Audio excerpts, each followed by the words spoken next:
Salut l'équipe, 90% des projets crypto sont morts les gars, on va parler de ça ce matin et plein de choses à vous dire sur là où on est, tout simplement plein de petits indicateurs et les nouvelles cryptos dont je vous ai parlé hier, enfin je vous en ai parlé d'une hier, on y en va voir peut-être même deux autres, donc peut-être trois ce matin, qui sont les projets sur lesquels je m'intéresse. C'est parti avec un BTC 87 870 $, on prend 1,4%, on est en avance sur Ether qui lui est plutôt stable ce matin, on a Crypto Clébar qui prend joli 6%. Que j'avais vu aussi Shiba aussi qui fait une belle perf, 11,7%. Ça reste assez vert. Ce matin, on a Sui aussi qui prend 6,5%.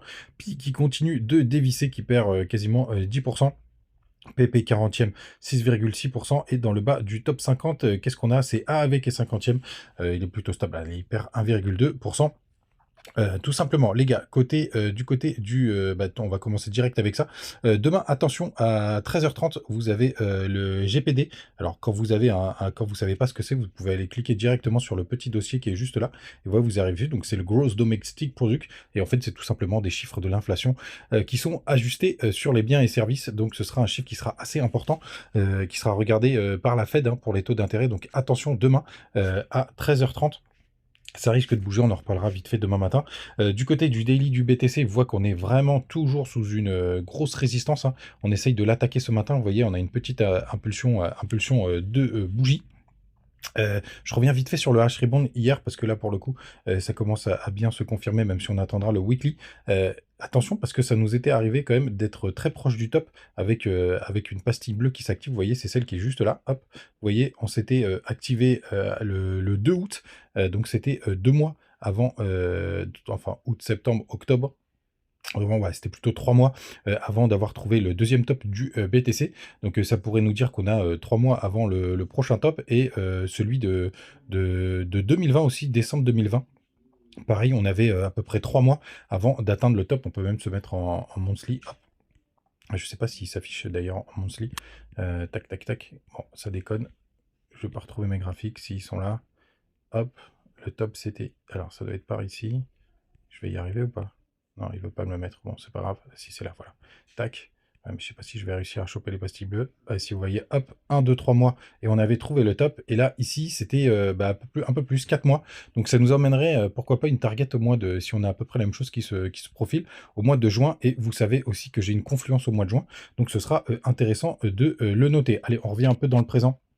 Les gars, ce qui sera important, bien entendu, c'est de casser cette trendline. Là, vous l'avez du côté de BitGet. Ça va être vraiment le sujet le plus important. Est-ce qu'on y arrive, ou pas, et qu'on arrive à s'installer de l'autre côté? On n'oublie pas qu'on a notre petit gap à 84 000 $. Vous voyez, ça nous ferait retester toute cette structure. Mais ce qui m'embête, c'est que ça nous ferait faire un plus bas. Vous voyez que ça inverserait la tendance. Donc, soit c'est une chasse au stop, mais là, pour le coup, on pourrait s'enfoncer un peu plus. Mais bref, vous l'avez compris, on est vraiment sur des points clés importants. Et on attend le 3 jours là qui continue de fléchir. Vous voyez là, ça c'est la bougie du 25 mars. On peut aller jeter un œil quand même du 3 jours de Binance, puisque vous le savez, il est un peu plus pertinent. Tac, où est-ce qu'il en est ce coquin? Vous voyez, on continue de se resserrer. Et vous voyez, lui, c'est la bougie du 26. Donc on est un peu plus en retard, mais vu que le graphique a plus d'historique, je préfère le regarder sur celui-là. Les gars, n'hésitez pas à venir du côté de Twitter, des petites news, des petites infos. Vous avez aussi le Telegram où on discute chaque jour. Et vous avez le petit lien BitGet avec plein de petits bonus. Et d'ailleurs, sur BitGet, vous allez avoir un nouveau pool X. Moi, je me prépare, vous savez, je vais mettre tous mes BGB. C'est en train de se préparer, c'est IMT, ce sera demain, donc ce sera demain en fin de matinée que ça va démarrer. Moi, je mettrai bien évidemment tous mes BGB. Tout simplement parce que ça fait des cryptos gratos. Je crois que j'en ai un peu plus de 5000, donc évidemment je vais en profiter. Je vais pas rater ça. Du côté du crypto Fear and Green, toujours à 47, donc on est dans le neutral. Tiens, ça vient de pop-up. Je crois que c'est aux alentours des 45-46 qu'on passe dans le neutre. Intéressant. On a les fundings qui sont encore très très bas. Je me suis amusé encore hier avec des fundings très bas. Et en plus, il y a Move là qui a bien explosé hier. C'est assez intéressant parce que pour le coup, je suis payé pour être en longue. Et il était temps qu'il bouge celui-là. Je crois qu'il a pris 30% hier. Ça fait plaisir, mais on a plutôt des signes assez positifs. Vous voyez, d'ailleurs, ce qui est intéressant, on est repassé à 2 millions 19 de Bitcoin sur les échangeurs. Ça faisait longtemps qu'on n'avait pas eu un chiffre aussi bas. Notre record bas, c'était 2,17 millions. Donc, à bien garder en tête. C'est plutôt des bonnes nouvelles, 150 millions de liquidation.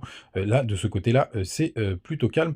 Tout simplement, hier, je voulais revenir quand même sur un point. Je vous avais parlé donc du nouvel indicateur, donc qui n'est pas le hash rate bon, du nouvel indicateur. On va le supprimer, hop, et on va remettre l'ancien. Enfin, celui dont je vous ai parlé hier, qui est vraiment très très cool.